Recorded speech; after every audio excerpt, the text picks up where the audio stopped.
it's interesting. But another part of it was what was going on in psychiatry, essentially, particularly in the US, which was that psychiatrists wanted to be considered a proper science-based branch of medicine, like other branches of medicine. And it was an embarrassment to them that there was not much agreement between one psychiatrist and the next about what the diagnosis of a particular case would be. And the solution for that was to move from these sort of clinical judgment basis for deciding on whether or not someone was an alcoholic or a schizophrenic or whatever, to having specific criteria that could be applied, in fact, even by someone who's a trained layperson, doesn't have to be a psychiatrist. So that was a kind of revolution in thinking in psychiatry, which meant that you had, for the first time, specific sets of criteria for what had to happen in order for you to qualify for a diagnosis of what they were calling dependence rather than addiction. And so that's one shift that happened, which was a shift in the kind of way that psychiatry, at least the research end of psychiatry, ran its process of making diagnoses. Then also, there's been a lot of work on, on neurobiological work, and also work in not only in the brain, but physical effects, essentially, of drugs, alcohol and other drugs. And for a while, there was a tendency to define addiction around two specific things that were physical effects of the drug. That is, withdrawal symptoms, and if you're no longer getting the drug, and tolerance, that you needed more to get the same effect. That had the great advantage for people who were doing biological studies, that it meant they could study it in rats, because you can show tolerance and withdrawal in a rat, where it's very difficult to show for a rat to tell you that, yes, they feel they've lost control. We know what's going on in the chemicals in the brain, but that that is only a very small part of the problem. So? I know also that if you do epidemiological work, you will find that in areas of poverty, the rate of heroin addiction is 12 times that it is in the leafy suburbs. Poverty, social deprivation, lack of jobs, lack of education, lack of hope. Well, I think that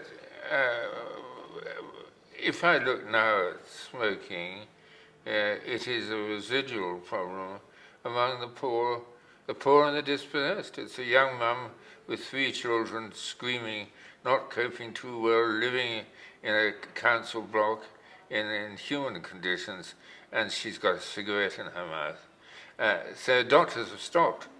The poor have continued. So my social position will not only determine whether I start on a drug, but whether I'm able to stop.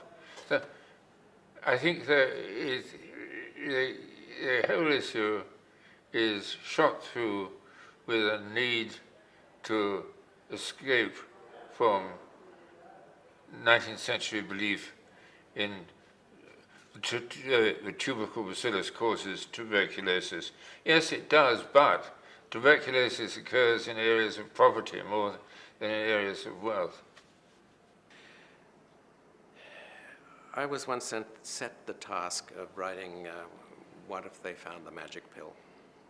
And I looked at what I could find on what the experience was with that. And the basic answer very often, and abuse is a good example, is that we've found magic pills in the past, and for one reason or another, they don't get used.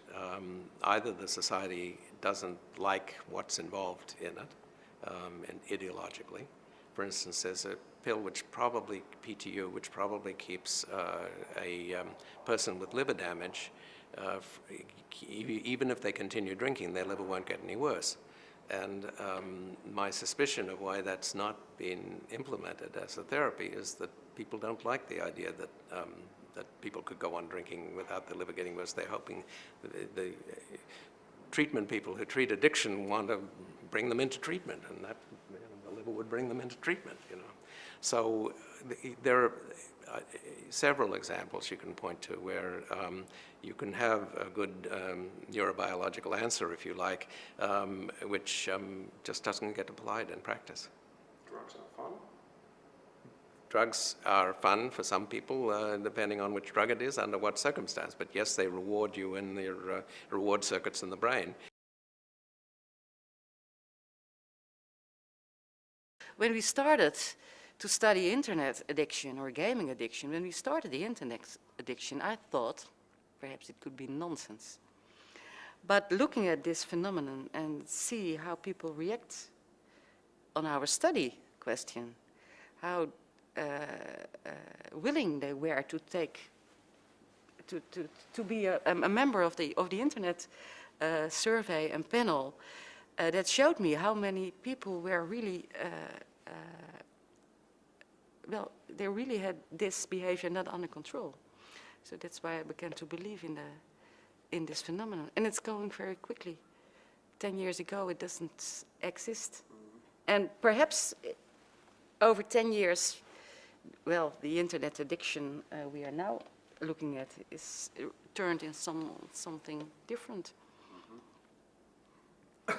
If you're going to use a word, addiction, and you're going to use the same word for drugs and these other kinds of compulsive behaviors, then if you're using the same word to describe them, they should involve the same kinds of changes in brain systems. You know, the same brain systems should be altered, and we just don't know enough. Yeah, there is some gambling studies, fMRI studies, showing that comparable brain areas are involved. Absolutely. The idea is not crazy. I mean, there's certainly evidence to suggest when you look at compulsive behavioral disorders in general, even including, you know, clinical OCD, that they involve dysfunction in similar kinds of brain circuits, you know, striatal dopamine-related brain circuits.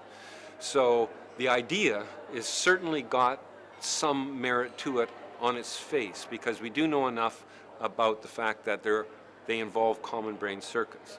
Now, whether they're associated with the same kind of changes in those brain circuits, and what, you know, at a more sort of neurobiological reductionist level, whether those changes lead to similar changes in the operation of those circuits, that we don't really know.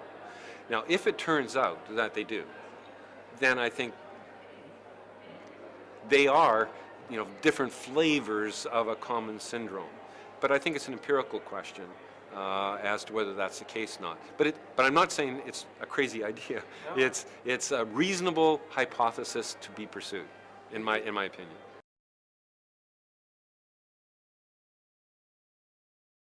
And so over the next 50 years, that's where I think the action is going to be. It's going to be integrating from the reductionist neurobiological approach to a systems neurobiological approach to a psychological, cognitive level of approach, and even integrating the sociocultural kind of analysis. The answer I was brought up with is that addiction is a condition produced by a scientist who wants to publish a paper injecting a substance into a rat. Now, that seems to me almost as good as any. It means it's way open. The way you use words is determined by social competition and who has the loudest voice.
Ich freue mich auf meinen dann hätte sich schon eingefunden.